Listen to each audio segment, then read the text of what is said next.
3 hal kali ya.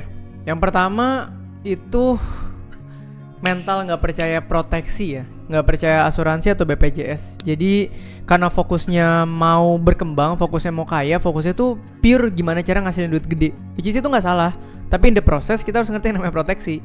Karena percuma lu ngasilin duit gede, amit-amit lo sakit, kecelakaan, butuh operasi segala macam, semua yang lo hasilin abis karena nggak ada proteksi dari insurance atau BPJS.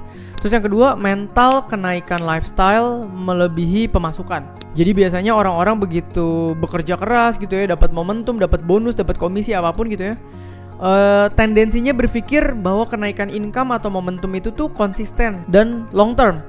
Asumsinya akan terus naik ataupun bertahan terus, sehingga biasanya mereka tuh langsung berani ambil cicilan yang gede-gede untuk meningkatkan lifestyle. Pengen cepet-cepet orang tahu bahwa gue udah beda loh gitu. Nah, yang ketiga ini ngomongin mental all in. Karena kita ngomong namanya ngerintis gitu ya, otomatis begitu kita merintis kan modal yang kita punya pasti masih nanggung-nanggung gitu. Kita gak sabaran. Jadi kita pengennya, oh udah punya segini nih, wah ini taruh sini jadi berapa kali lipat, taruh sini, wah hajar ambil resiko, wah all in, wah jeder abis ini langsung kaya. Akhirnya modalnya habis, gak ada sisa, mati lagi. Mental all in ini termasuk judi online gak sih kok? Yes, of course judi online include. Masalahnya judi online ini lebih berbahaya. Kenapa? Karena modal untuk mulainya kecil dan aksesnya tuh gampang banget.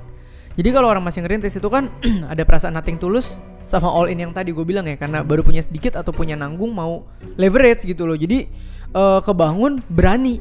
Nah sedangkan dari pengalaman para expert atau bahkan kalau gue sering denger ya, mantan bos atau bahkan mantan karyawan yang pernah kerja di judi online ini, mereka sendiri bilang ini tuh lawan algoritma, dan algoritma itu di set, which is lu bahkan bisa tahu lu kapan bisa menang di round keberapa, kalah berapa ronde di berapa round. Jadi lu nggak mungkin menang sama sekali basically. Nah yang bahaya tuh kalau udah sampai jadi habit dan adiksi. Di level ini real ya, dari kasus teman gue punya saudara. Jadi dia main ini udah bukan buat menang, kalah atau balas dendam, kayak mentalnya tuh udah kena aja dan udah ke brainwash. Jadi kerjaannya tiap hari cuman berusaha cari duit, cari utangan, top up, main terus.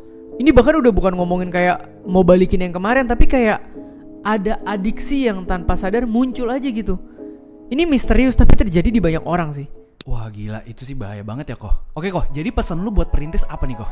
Oke, mungkin buat perintis kita harus sadar bahwa kita tuh merintis ya. Jadi memang butuh proses dan kenaikan yang step by step gitu. Jadi kita ingat aja bahwa kita akan gitu ya berkembang seiring dengan modal kita pelan-pelan naik gitu. Jadi jangan agresif all in di awal, akan ada waktunya kok. Dan nanti kalau udah punya alokasinya, punya budget yang bisa di-spare untuk all in, tapi budget itu doang ya nggak apa-apa juga, santai gitu. Dengan begini lu udah pasti cuan, hemat, dan aman.